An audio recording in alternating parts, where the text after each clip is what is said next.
I want to start kind of in the beginning stages of your career. Actually, in your presentation, you actually went through sort of the timeline of your career. So I'm going to kind of mimic a little bit of that. Sure. So how did you first get introduced to tech, and what initially sparked your interest in that? Well, I would consider myself like a techie per se. Um, I started off like really interested in video games back when I was a kid, and I always wanted to develop one. Oh, what video games So, did you like? oh, you want me to tell my age? Yo- um, because some of them were computer games. Remember the computer game Doom? Or is oh, that what? Doom? way Yeah. before your time? Yes, Doom was So gruesome. yes, I ended up recreating that. That was one of my college projects. I recreated Doom. But that's beforehand. Before I even got to that, I was like, oh, like I want to major in chemistry when I go to college. And I did not. I was not the best chemistry student. And I was like, yeah, I'm changing my major to fashion. And my parents were like, no, you're not. We're not paying for no fashion degree. You better figure it out. So then I went with computer science and I was really forced into it from my parents, but I ended up genuinely loving it per se. So I will say I went the traditional route on how I got into, you know, the tech ecosystem. I went to school and majored in computer science with the emphasis on information systems. Got you. That's, I mean, first of all, that's crazy. You made your own Doom game. That's Yeah, pretty I impressive. did. That was my senior. So usually you have to have a senior project, when you're graduating. And my senior project was recreating the Doom video game because that was one of the games that I played all throughout my childhood. Sitting at the computer playing Doom all day long. Yeah, that was me all day. So I was like, oh, I'm gonna recreate this. How'd it come out? I got an A and I got an award. It was top three of the senior class projects. It's something that I still am proud for of. It's really cool. I mean, but it's so crazy to see how much technology has evolved since then because it was literally on a disc. Jump drives were kind of like just kind of coming out then. Got you. Got you. Yeah. Like when So, I was in college, Wi-Fi wasn't popping like that. It was still Ethernet. ah, oh, I mean, listen, Ethernet or Wi-Fi, recreating the Doom game is no small feat. So, and getting the A top three awards, I mean, that's fantastic. So now that you're off of that high of recreating your favorite game, what happens after you leave college? What kind of role do you end up in after college? I ended up in a software engineering role with the Coast Guard. So I developed the Coast Guard navigation systems in the aircraft and the boats, the navigation that's used in the actual government units. I created the software to tell them where they need to go. So I started off as a software engineer with the Coast Guard, building out navigation systems. Whoa, wait a minute. Boringest Let's job ever. boring is okay. You made it sound so cool and no, mm-mm. Mm-mm.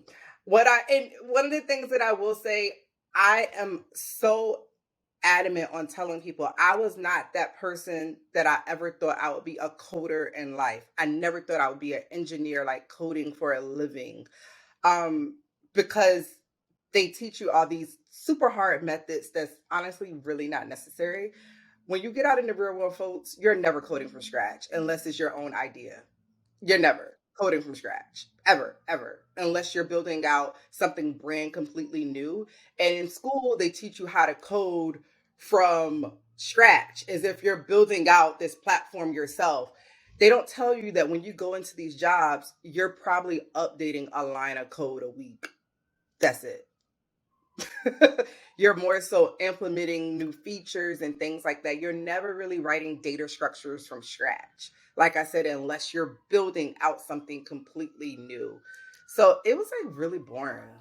So it was just a. Also, work culture was really horrible Oh, in the really? government. Yeah.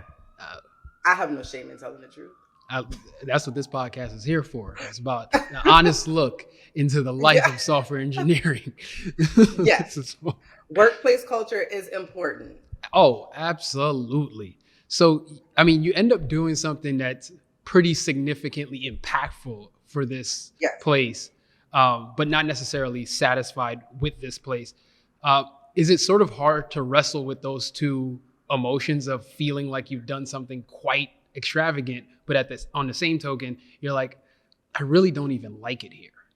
Ooh, yeah. I'm a risk taker. I quit one day randomly on the spot.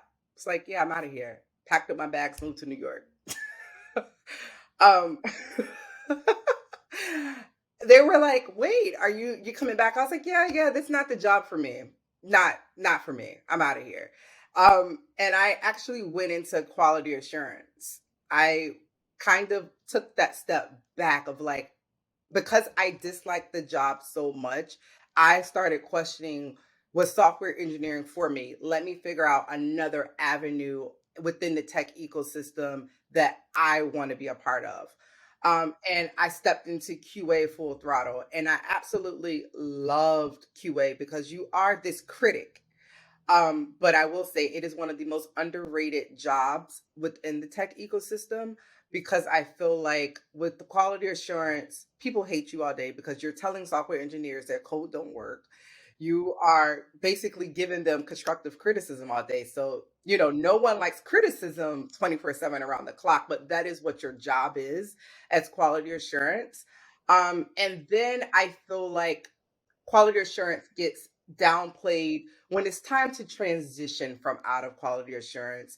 No one really realizes the transferable skill set that you may have. Quality assurance, you work with every aspect of the tech ecosystem. You're there from when it's an idea to when it's being delivered, because you're writing those test cases alongside while it's being built. But human resources like recruiters and things don't necessarily recognize that. So they're like, oh, well, you don't have the skill set to be a project manager, or you don't have the skill set to be into a business analyst. And it's like, well, why don't I? Because I'm writing use cases all day long for this product. And I shouldn't have to spell this out for you to understand it if you're a real technical recruiter.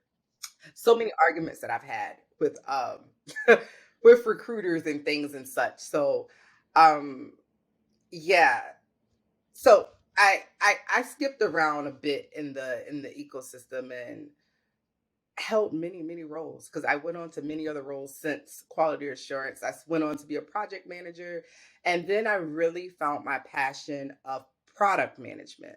That is where I figured I love what I do, because I'm able to create products, build out the roadmap for them, and then say, how are we going to monetize from it?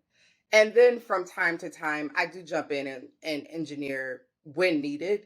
And if it's something that a project that I'm really passionate about, I still keep my engineering skills up to par. I feel like I skipped over a lot too. In the meantime, between all of that, I also developed the NCAA March Madness app for iPhone. Yeah, so we're going to stop right there. Stop right there. We're going to stop right there, because I remember this from the 2019 presentation, you talking about the NCAA. So, well, one, I want to go back to the QA real quick. Did that position end up feeling a little bit more, I don't know, a little bit more, I guess, fun? Like, was that more fun? Was that more, even more challenging, because you're dealing with, the emotional part of the job? I feel like I always tell people too, when they don't know where to go and they really want to learn about the software development lifecycle, they should start off in QA, because you get a full picture of what's being built. You're there through all avenues. You're just testing it. So I actually really enjoyed QA. I especially when like I'm building out automation scripts to test without having to test manually, and I could just do it like an automated system. So building out my own automation platform to be able to test it was a lot more engaging and interacting for me than sitting developing all day Got as you. an engineer. Got you. Yeah, a lot of people leave Flatiron School, end up going into, they end up leaving Flatiron School and going into like QA and stuff like that. And yeah, I get the sense that role is far more engaging, just sitting there, coding out. a line a week, like you said. That's Yeah.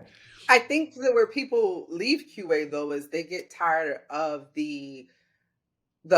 you're overlooked a lot. You're not appreciated.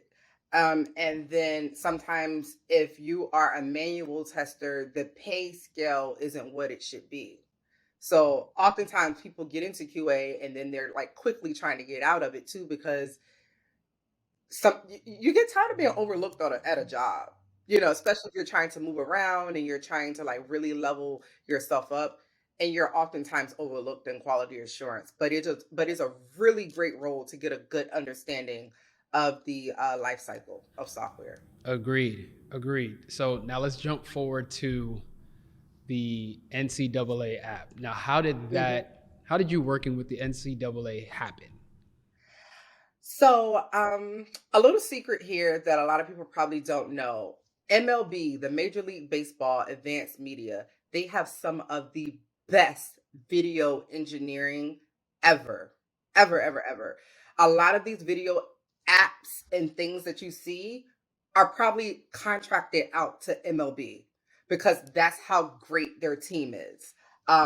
Like I know for a fact, like Disney and things. So long story short, I was already in the process of working at the Major League Baseball, and they really needed someone to come on. They had just picked up the contract for NCAA, and they needed someone to come on board to build out the iPhone app. They already had their Android developer, and they needed their iPhone person. And I was like, oh, sure, I'll take a stab at it. Mind you, I hadn't coded in a few years at that standpoint. But me, I'm always up for a challenge. And when I was in college, mobile engineering wasn't taught because mobile engineering kind of wasn't a thing. So I was like, oh yeah, I'm up for the challenge. How hard can it be? I'm gonna teach myself. And they were like, oh yeah, sure. You're already great as a product manager. So let's roll with it. Go ahead, knock it out. So they gave me the contract. I formed my own company and I was like, cool, I want to take on this contract of building this app.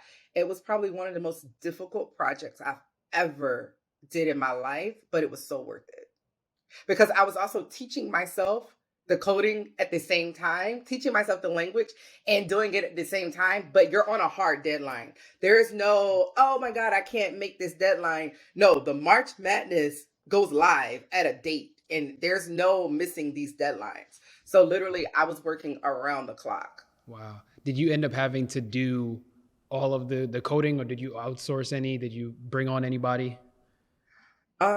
It was 90% me. The people who were already at MLB, of course, they were helping in where, gaps needed to be filled, but it was 90% me, yes. Wow. And it being the most difficult project that you've ever had to incur, what was your takeaway? Like after you wrapped, everything is sent in, they love it. What was kind of your takeaway from that entire experience? Don't do things for money. I was wavered by the money that came along with it, and it's just like all money ain't good money. Sometimes things aren't worth it. And I feel like that was a chunk of my life where I went full throttle, focus, tunnel vision, nothing else mattered at that moment, and I would probably never do that ever again Mm. because I Contrasting, had no work-life balance. yeah. The working around the clock and stuff like that, and then having that hard deadline that can't be moved because of it's March Madness. Um, Yeah. Contrastly, though, did it elevate your confidence in any way? Oh, for sure. I I felt invincible. Like if I can do this, I can do anything and there's nothing that nobody can tell me ever. When it comes to me and in tech, there's nothing that nobody can tell me because I feel like I've been there and I've done it and I've done it all and I've did it by myself, especially at a time where people did not look like me and there were no women and I was sitting in a room full of people who were working against me. So it made me feel invincible. Like, yeah, you really can't see me when it comes to this because I know that I'm going to always come out on top, where, especially in that environment where I'm dealing with a group of men who were really like, she's not going to be able to do this. She's not going to be able to pull it off. Oh, they were waiting for the mistakes. They were waiting for me to give up. They were looking at me struggle and not offering to really help. And it was like, yeah, I'm going to do this and I'm going to prove a point. So, and I feel like that is what really gave me my confidence of where I'm at in tech, because people often do ask me like, where did this confidence come from? And it's just like, my work speaks for itself. It's like, my work is great. You can say whatever it is about me, but one thing you cannot say is anything about my work, because my work is always top notch. Mm. Yeah, you see that swag just just elevated, just elevated. No, that's real.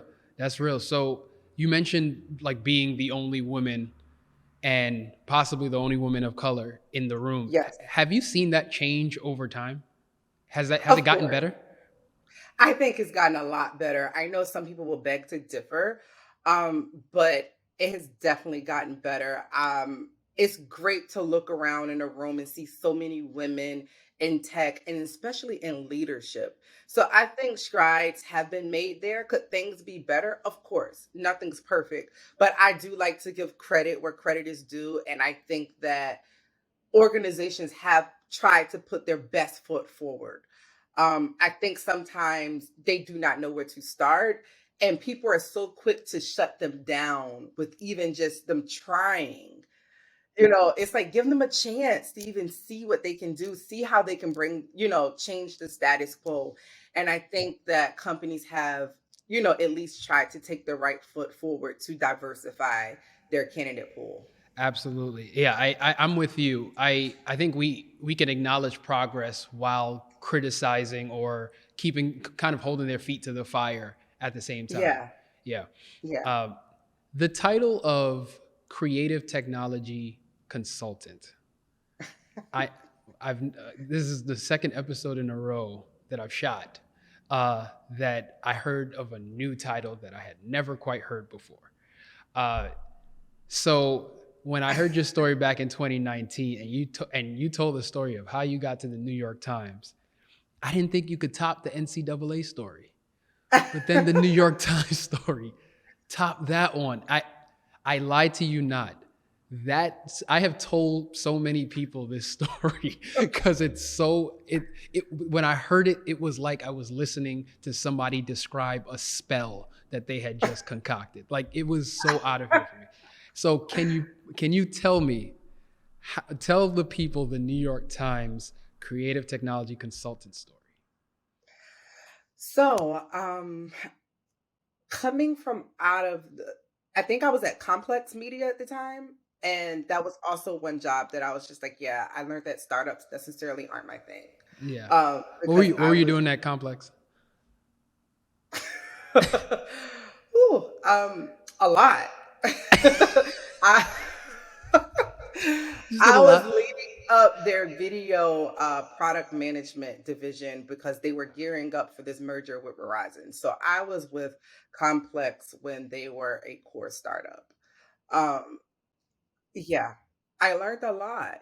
Um, and I think it was a great experience, but I was there for a little bit and was just like, yeah, no, this isn't for me. And I a recruiter reached out to me about a role at the New York Times, and I was like, okay, yeah, I'm interested, but I don't know about this whole staff thing. So I started at the New York Times. It was just kind of like, hey, we're gonna put you in this role where the title was just like a really broad title.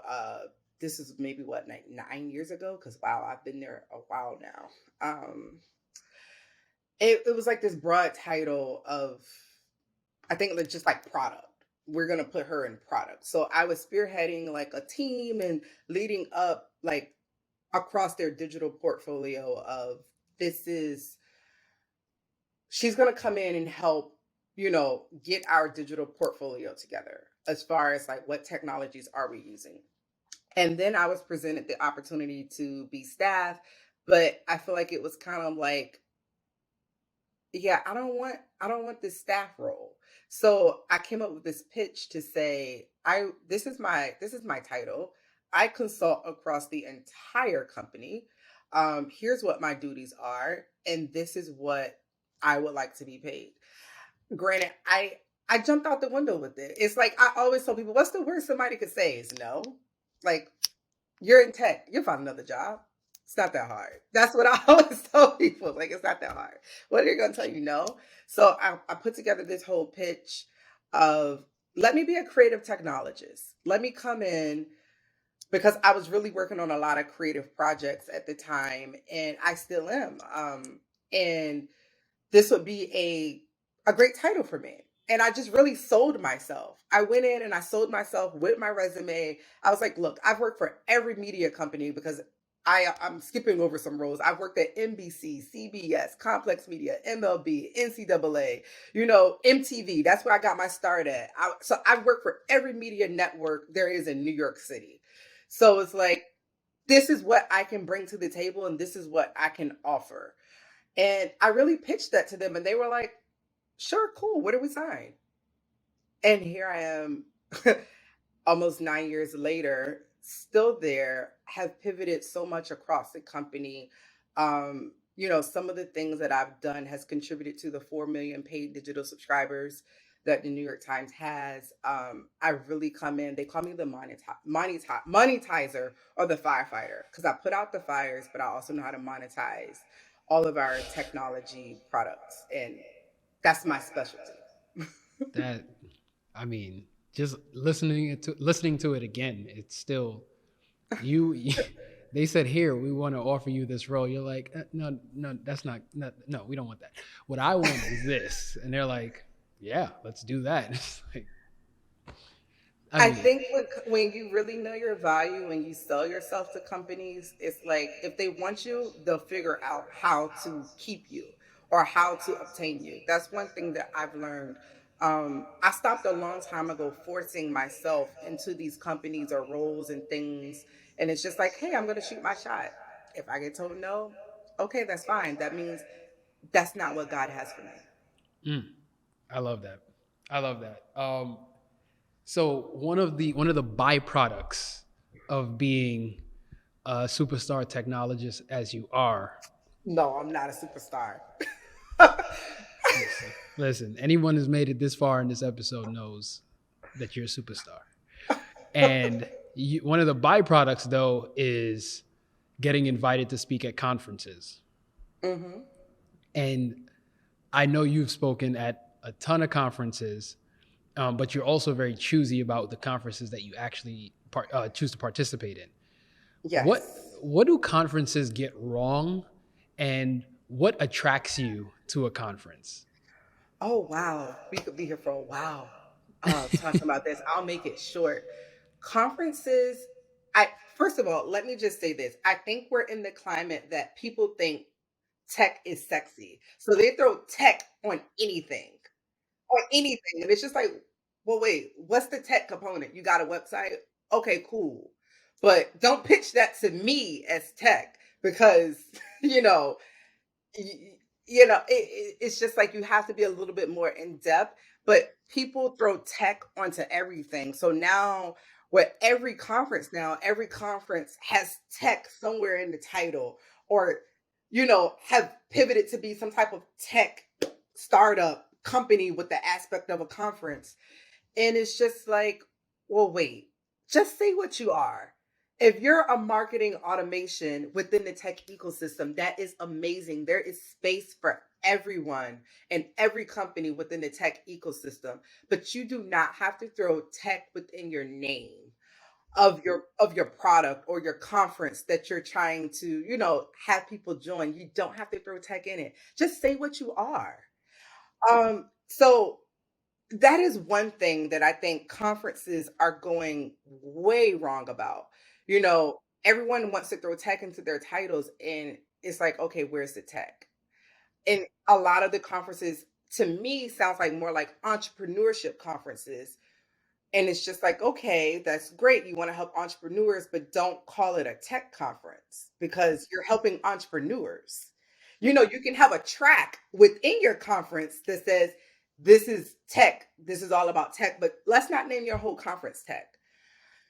So, what I look for within a conference, and especially if they're asking me to speak, or even just conferences that don't ask me to speak, and I see the ads on Instagram or on social media, whatever, I look. I look at the lineup. I look and see what they're about. I go Google these people and I be like, oh, marketing manager at Google. Cool. Cool job. Amazing job. But where's that tech? You are a marketing manager at a tech company, which is great because tech companies need marketers to market their product. Would I book you for a tech conference to say, hey, we're learning about how to break into software engineering? Y'all just found the marketing manager from Google to talk about it. Y'all couldn't get none of Google engineers. Y'all couldn't get none of the engineers. So it's one of those things. Like there is nothing wrong with like, and that's just an example, the marketing piece, because there's so many others where it's like, okay, y'all just found somebody who work at a tech company. Y'all didn't find somebody who really has the core knowledge to really talk about how to build technology, what it entails. You know, it would make sense if like, how are we marketing technology? Cool, go get that marketing manager because that's needed. But these be the headliners at these conferences. And this is no shade to any of these people because I think it's great, but they're also quick to first, those people are usually the first to grab a mic at a tech conference to say, I want to give the keynote at a dev conference. You're the chief marketing officer at Netflix. Why are you speaking at a dev conference? Why?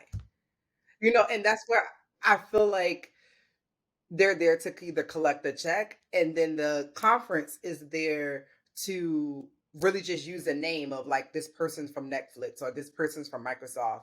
Where that's where I feel like the conference for me or a core techie loses its value because what exactly can you tell these people who are there who are really interested in learning about core technology abilities, emerging technologies? What can you really share with them?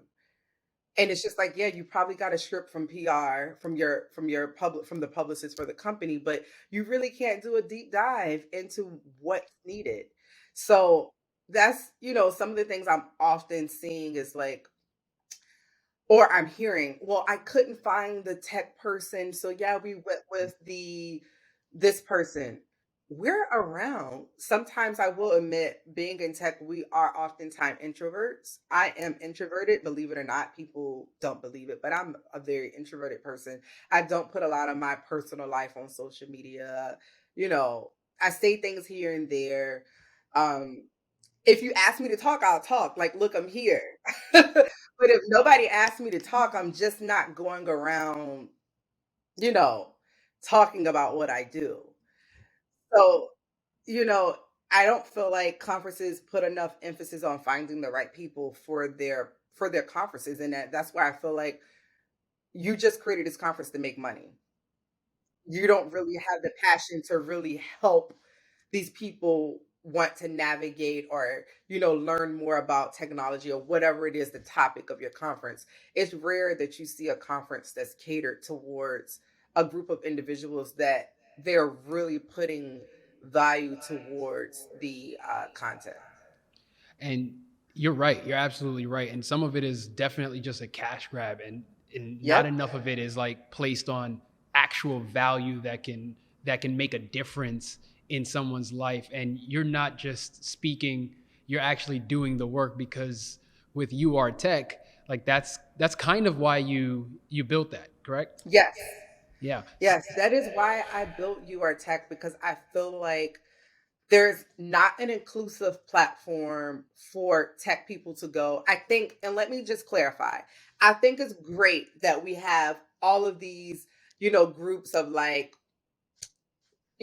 Black in tech, Latina in tech, Asians in tech. I think it's great. LGBTQ. We have all of these platforms, but where is the inclusiveness? Where can we all come together and be an ally to support one another? We do not have that because I feel like everyone's kind of segregated off into their own individualities, and there's not a platform where people can all come together and really have like-minded professionals that's really interested in like their career growth, their trajectory within tech, how to break into tech, how can I level up to be that engineer manager, how can I go from being engineer manager to VP.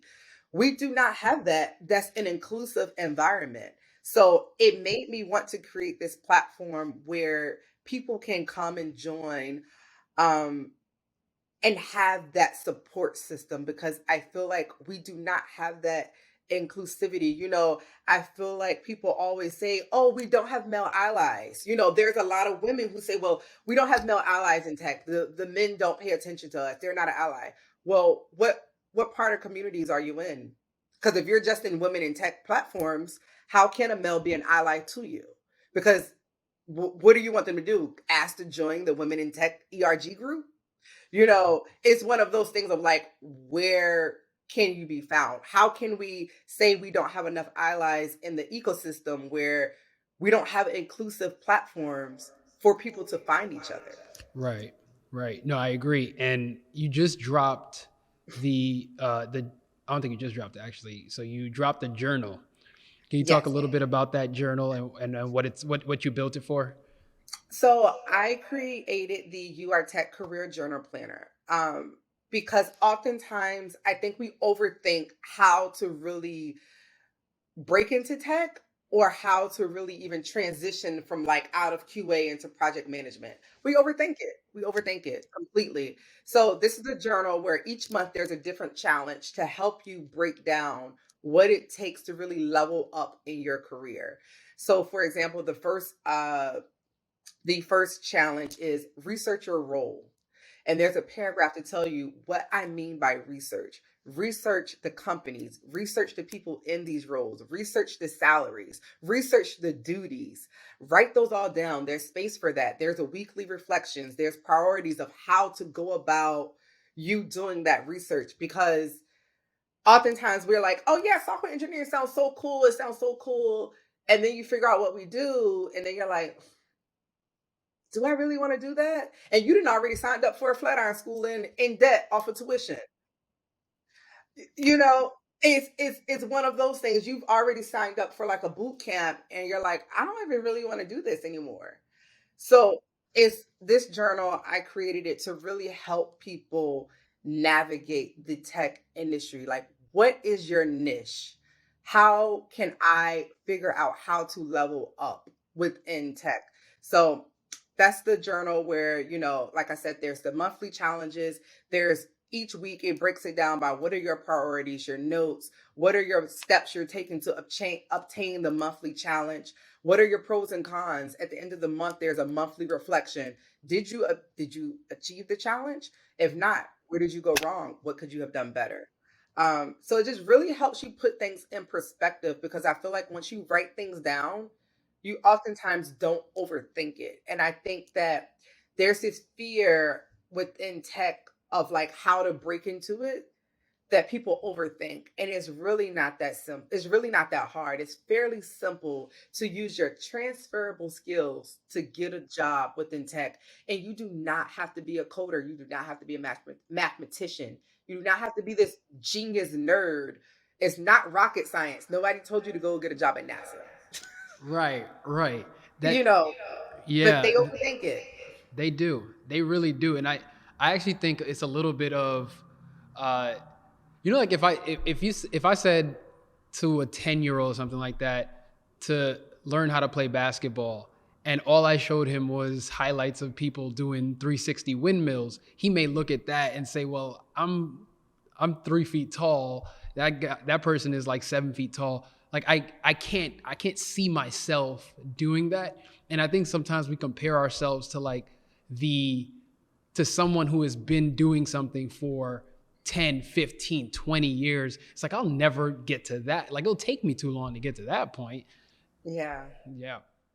And it's just like they look at this big picture and they see this mountain, and they don't think about how to break it down into smaller steps. So that's really what the journal is, like breaking it down into smaller steps on really how to navigate the industry. Because it's not just for people who want to break into tech too. I think that I've experienced it where so many people have come to me within tech saying like, I don't want to be a project manager anymore. How can I navigate out of it? And it's just like, let's use those transferable skills. Um, and one of the reasons why I created UrTech in this journal also is for, I don't want people to follow the footsteps that I went through. I feel like I've held every job within the software development lifecycle to figure out what my passion is. That's not a journey that I want people to take. There were some ups and downs, some lows, and it's like I really didn't have to make it that much harder for myself, but I did not have a mentor. So UrTech is my way of mentoring at scale to people. Because of course I cannot be everyone's mentor. So it's like, let me create a platform and a place where this is mentorship at scale. Yeah. Yeah. Now that makes a lot of sense. So when you think about like tech 2022 moving forward, I tend to think that the technical skills are going to be much easier for folks to come by. Yep. And it's going to be maybe the soft skills that differentiate yourself from the group. Where do you see the big differentiation between talent and who employers are going to gravitate towards from 2022 moving forward? Oh, wow. That's an excellent question. For 2022 and beyond, I think tech is becoming so much more easier. Some of our everyday life skills is just tech now. It's not a skill that you have to go and learn from any particular thing. I think that companies per se, which is already starting, are not looking for degrees anymore. They'll take you as a self-taught engineer. They'll take you going from a boot camp and like, oh, you have this amazing project. I think that the requirements to get a job within tech will be so much more relaxed per se. What I do need is for recruiters to really understand tech though. That is something that I really need to happen and I'm pushing to see happen because I think one of the biggest gaps right now within the tech ecosystem is there's a gap between talent and HR. HR sees one thing written down on paper saying, hey, this is what Lisa does. But I may say, hey, I want to go apply for a role being a data analyst. Have I ever held that title? No. Do my skill set transfer over to that? Yes. But a recruiter does not understand that because I feel like a lot of these technical recruiters do not understand technology and the roles and the skills and the transferable skills to understand like, okay, she's built out this analytical platform. How does that relate over to being a data analyst? And I feel like that should click to them and it doesn't. Is it is it a lot of like almost like they're trying to be lazy / efficient in their job where they're like, I'm just trying to find somebody that lines up perfectly to what this job requirements are looking for. Exactly. Instead of having to doing the deep dive. So that's why I tell people too when I'm mentoring them, look at the job description that you're going for. Write it out because it's easy to write things out. Write out what you have in your resume. See how you can correlate those words into the job description. Now, if it's something that you've totally never done, don't fake it. Don't fake it till you make it. That's not okay. But if it's something like, hey, I've built out products for analytical companies and now I want to go into data science, that is so much transferable skill set. But I feel like people don't get a fair shot because human resources don't understand the correlation. And I'm not going to say every human resources recruiter doesn't. I don't want to put that blame on all of them, but I'll say it's a good 60% that don't.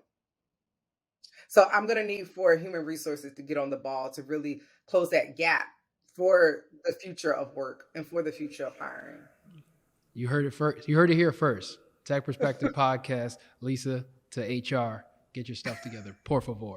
Uh, the second to last question that I have for you is around mentorship. Since UrTech is really, I mean, it's based on that. It's mentorship at scale.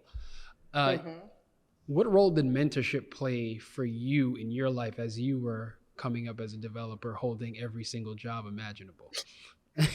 I did not have a mentor until the more so the very end. And I feel like that's why I held every job. And that's not, some people are like, oh my God, that's so cool. But I look at it as no, it's not. you know, I could have spent so much time perfecting my craft of product management because that's what I really love. Instead, everything happens for a reason. So I was able to gain so much insight and knowledge into so many other roles. So I'm not taking that away from myself. But I feel like if I would have had mentorship, I would not have jumped around so much to really figure out what is it that I love within technology.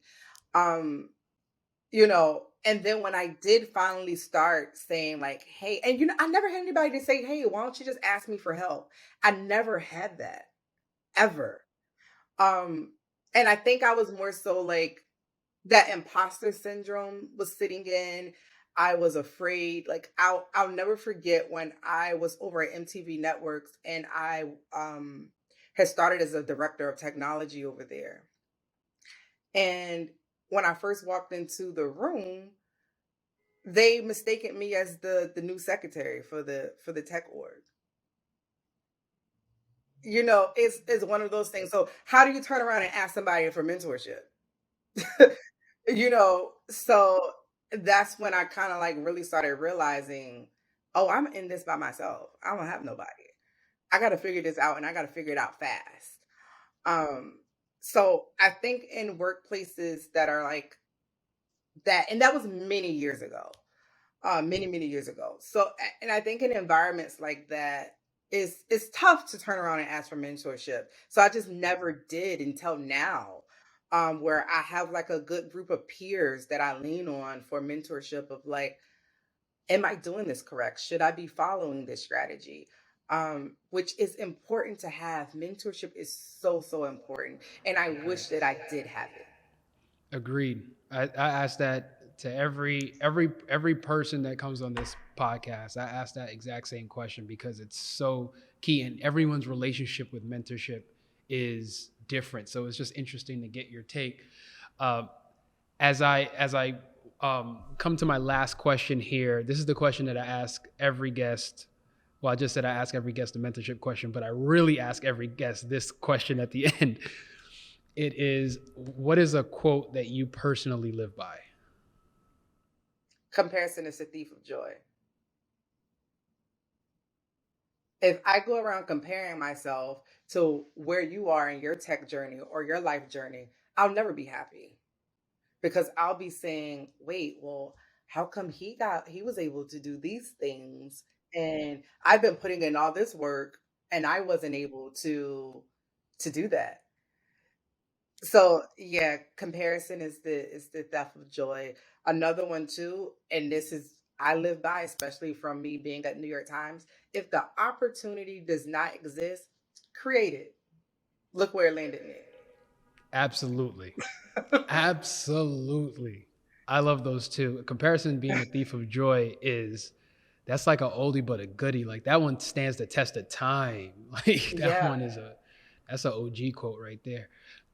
Lisa, thank you so much for being on the pod. Um, thank you. let the people know where they can connect with you, where they can see UrTech. So you can visit www.urtech.com. We are at UrTech as well on all of our social platforms, Instagram UrTech, Twitter UrTech, Facebook as well. I think urtech.com for Facebook. For me personally, lisag.nyc, that is my handle for all my social media as well too. Feel free to connect with me, DM me. I do answer like questions and things. I'm all about helping people figure it out so that you do not have to go through the things that I endured. Lisa did that, so you ain't have to go through that. That's exactly it. Well, thank you. If you made it this far in the episode, we appreciate it. So give it a like, give it a subscribe, download, put it in the group chat, put it in your family chat, tell your mom, tell your dad, tell your sister, tell your dog. I've been Jelani. That is the Tech Perspective Podcast for you, and we are out.